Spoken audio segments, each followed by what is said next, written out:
શ્રી ગણેશાય નમઃ. જય શ્રી કૃષ્ણ, જય માતાજી. સ્વાગત છે તમારું અમારી યુટ્યુબ ચેનલમાં. મિત્રો, આજના આ વિડીયોમાં આપણે જોઈશું ચૈત્રી નવરાત્રિના બીજા દિવસે મા બ્રહ્મચારિણીની પૂજા કરવામાં આવે છે. તો આજના વિડીયોમાં જોઈશું આપણે માતા બ્રહ્મચારિણીની પૂજા, વિધિ તથા તેની કથા અને મહિમા વિશે.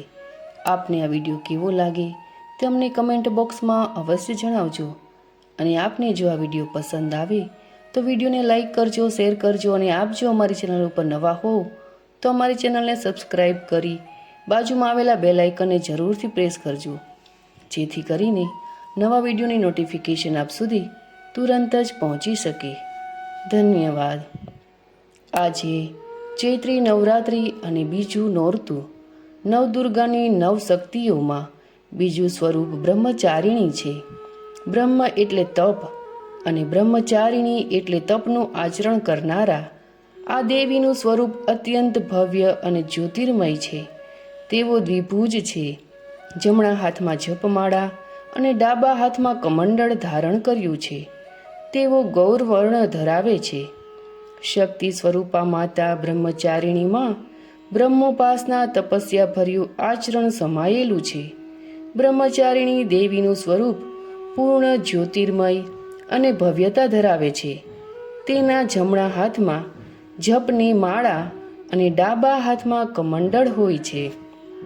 ચૈત્રી નવરાત્રિના બીજા દિવસે માતા બ્રહ્મચારિણીની પૂજા કરવામાં આવે છે. દુર્ગા માતા કુમારિકા હતા, ત્યારે તેઓ બ્રહ્મચારિણીના સ્વરૂપથી ઓળખાતા હતા. હવે જોઈએ આપણે માતા બ્રહ્મચારિણીની પૌરાણિક કથા વિશે.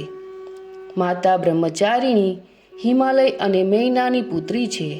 તેમને દેવર્ષિ નારદજીના કહેવાથી ભગવાન શંકરની એવી કઠોર તપસ્યા કરી, જેનાથી પ્રસન્ન થઈને બ્રહ્માજીએ તેમને મનોવાંછિત વરદાન આપ્યું. એના ફળ સ્વરૂપ આ દેવી ભગવાન ભોલેનાથની વામિની અર્થાત પત્ની બની. જે વ્યક્તિ આધ્યાત્મિક આનંદની કામના રાખે છે, તેમને આ દેવીની પૂજાથી સરળતાથી બધું પ્રાપ્ત થઈ જાય છે. ભક્તિભાવ જે ભક્ત પૂજા કરે છે, તેમને સુખ અને આરોગ્ય પ્રાપ્ત થાય છે. દેવી બ્રહ્મચારિણી આપણને સંદેશ આપે છે કે જીવનમાં વિના તપસ્યા અર્થાત કઠિન પરિશ્રમ કર્યા વિના સફળતા પ્રાપ્ત કરવી અશક્ય છે.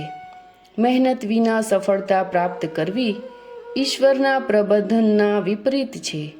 એટલે બ્રહ્મશક્તિ સમજવા તથા તપ કરવાની શક્તિ હેતુ આ દિવસ શક્તિનું સ્મરણ કરવું.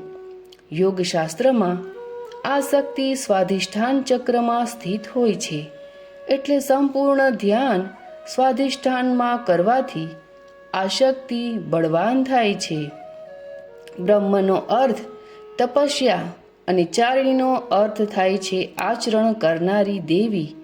માતાના હાથોમાં અક્ષતમાળા અને કમંડળ હોય છે. માતા બ્રહ્મચારિણીની પૂજાથી જ્ઞાન, સદાચાર, લગન, એકાગ્રતા અને સંયમ રાખવાની શક્તિ પ્રાપ્ત થાય છે. અને વ્યક્તિ પોતાના કર્તવ્ય પથથી ભટકતો નથી. માતા બ્રહ્મચારિણીની ભક્તિથી લાંબી આયુનું વરદાન પ્રાપ્ત થાય છે. હવે જોઈશું આપણે બ્રહ્મચારિણીનો મહિમા. બ્રહ્મચારિણી દેવીના ઘણા નામ છે, જેમ કે તપશ્ચારિણી, અર્પણા અને ઉમા.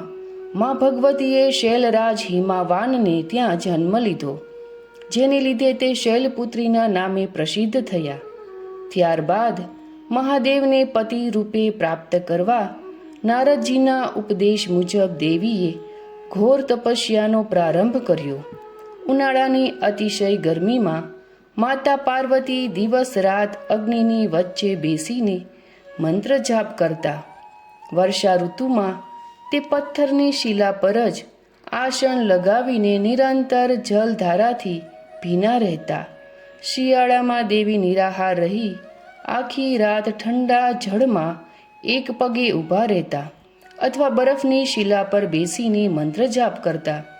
દેવીએ પૂરા 3000 વર્ષ સુધી આવું આકરું તપ કર્યું અને તેને લીધે જ તે બ્રહ્મચારિણી, તપશ્ચારિણી જેવા નામે પ્રસિદ્ધ થયા. દેવી પુરાણના 45મા અધ્યાય અનુસાર દેવી બ્રહ્મચારિણી હંમેશા તપસ્યામાં મગ્ન રહે છે. તેથી જ તેમનો રંગ સફેદ એટલે કે ગૌણ વર્ણ તરીકે વર્ણવવામાં આવ્યો છે.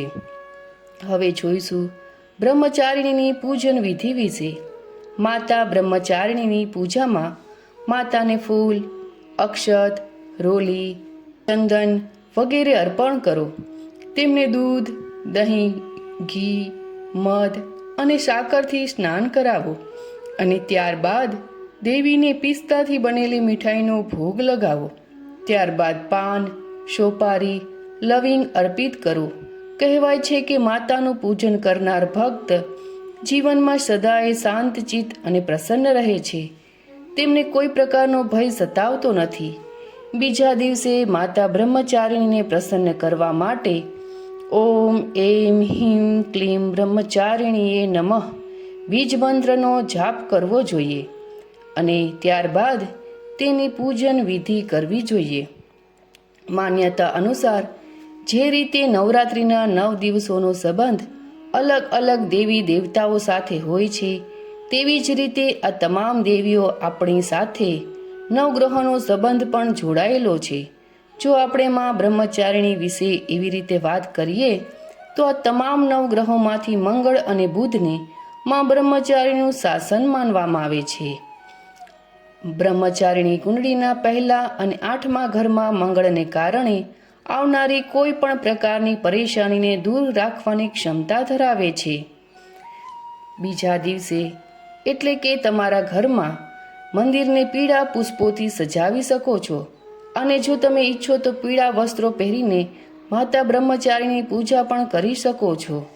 માં બ્રહ્મચારિણીની પૂજા આરાધના કરવાથી ભક્તોને અનંત ફળ પ્રાપ્ત થાય છે. તપ, ત્યાગ, વૈરાગ્ય, સદાચાર અને સંયમની વૃદ્ધિ થાય છે. બ્રહ્મચારિણી માં પ્રત્યેની આસ્થાથી ભક્તનું મન કર્તવ્ય પથથી ભટકતું નથી અને સિદ્ધિ પ્રાપ્ત થાય છે. બ્રહ્મચારિણી માતાની આરાધના કરવાથી શરીર સ્વાસ્થ્ય સારું રહે છે તેમજ રોગમાંથી છુટકારો થાય છે. જે વ્યક્તિ ભક્તિભાવ તથા શ્રદ્ધાથી દુર્ગા પૂજાના બીજા દિવસે માતા બ્રહ્મચારિણીની પૂજા કરે છે તેમને સુખ, આરોગ્યની પ્રાપ્તિ થાય છે અને મન પ્રસન્ન રહે છે. તેમને કોઈ પ્રકારનો ભય સતાવતો નથી. સર્વત્ર સિદ્ધિ અને વિજયની પ્રાપ્ત થાય છે તથા જીવનની અનેક સમસ્યાઓ તથા પરેશાનીઓનો નાશ થાય છે. નવરાત્રિના બીજા દિવસે સાધકનું મન સ્વાધિષ્ઠાન ચક્રમાં સ્થિત હોય છે. આ ચક્રમાં અવસ્થિત યોગી તેમની કૃપા અને ભક્તિ મેળવે છે. માતા બ્રહ્મચારિણીના દેવીય સ્મરણ માટે તમે તેના મંત્રનો જાપ પણ કરી શકો છો. મહામાયા યોગ શક્તિ પરાંબિકા તરીકે જેમની બ્રહ્મા, વિષ્ણુ અને મહેશ પણ પૂજા કરે છે, ત્યારે તંગશાસ્ત્રમાં પણ મહાશક્તિના યજ્ઞયાગ અને તપસ્યા થકી અનંત સુખની પ્રાપ્તિ થવાનો ભક્તોનો અનુભવ છે. એટલે જ કહેવાયું છે કે હે જગત જનની દેવી, આપ આ બ્રહ્માંડને ધારણ કરવા વાળા છો. આપનાથી જગતનું સર્જન થાય છે, પાલન થાય છે અને કલ્પનાના અંતે વિલય થાય છે. જિજ્ઞાસીઓ માતાના અપરંપાર મહિમાને જાણવા માટે બ્રહ્માજી રચિત દેવી સ્તુતિમાંથી મહાશક્તિનો મહિમા જાણવા પ્રયત્ન કરતા રહે છે. તો મિત્રો, આજના વિડીયોમાં આપણે જોયું નવરાત્રિના આજના દિવસે એટલે કે બીજા નોરતે બ્રહ્મચારિણી માતાની પૂજા વિધિ, તેમનો મંત્ર, મહિમા, કથા વિશે. આપને આ વિડીયો પસંદ આવ્યો હોય તો અમારા વિડીયોને એક લાઈક અવશ્ય કરજો. અને હા, અમારો જો આ વિડીયો ગમે તો વિડીયોને લાઈક કરજો, શેર કરજો અને આપ અમારી ચેનલ ઉપર નવા હો તો અમારી ચેનલને સબસ્ક્રાઈબ કરી બાજુમાં આવેલા બેલ આઇકનને જરૂરથી પ્રેસ કરજો. અને હા, કમેન્ટ બોક્સમાં જય અંબેમાં લખવાનું ભૂલતા નહીં. જય અંબેમાં.